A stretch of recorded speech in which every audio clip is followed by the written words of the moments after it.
નર્મદા જિલ્લાના વાવડી અને જીતનગર ગામના ખેડૂતો દ્વારા જમીન સંપાદન પ્રક્રિયા સામે ગંભીર વાંધા ઉઠાવવામાં આવ્યા છે.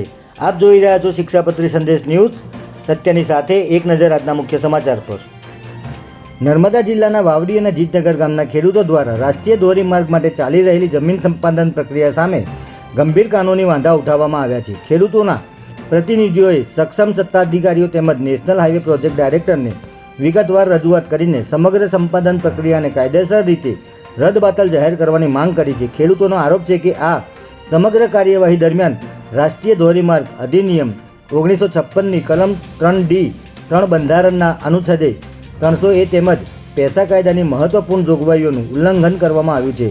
રજૂઆત મુજબ વાવડી અને જીતનગર બંને ગામો અનુસૂચિત આદિવાસી વિસ્તારમાં આવતા હોવા છતાં ગ્રામસભાની ફરજિયાત પૂર્વે સંમતિ લીધા વગર જ જમીન સંપાદનની કાર્યવાહી હાથ ધરવામાં આવી છે, જે કાયદાની ભાવના વિરુદ્ધ હોવાનું ખેડૂતોનું કહેવાનું છે.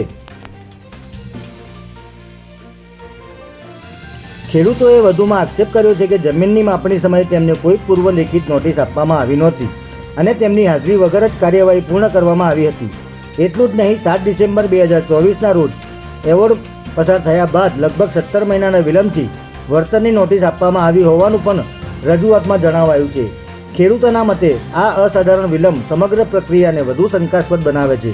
આથી ખેડૂતો દ્વારા સમગ્ર જમીન સંપાદન પ્રક્રિયા અને 7 ડિસેમ્બર 2024ના એવોર્ડને કાયદેસર રીતે રદ જાહેર કરવાની નવી નીતિ મુજબ વળતર નક્કી થાય ત્યાં સુધી જમીનનો કબજો લેવાની આ તમામ કાર્યવાહી પર તાત્કાલિક રોક લગાવવાની અને ખેડૂતોને કાયદેસર ન્યાય આપવામાં આવે તેવી માંગ સત્તાધિકારીઓ સમક્ષ કરવામાં આવી છે. હવે આ મામલે વહીવટતંત્ર શું નિર્ણય લે છે તેના પર સૌની નજર મંડાઈ છે. જે આજે શું માંગણી હતી, શું રજૂઆત લઈને આવ્યા હતા તમે?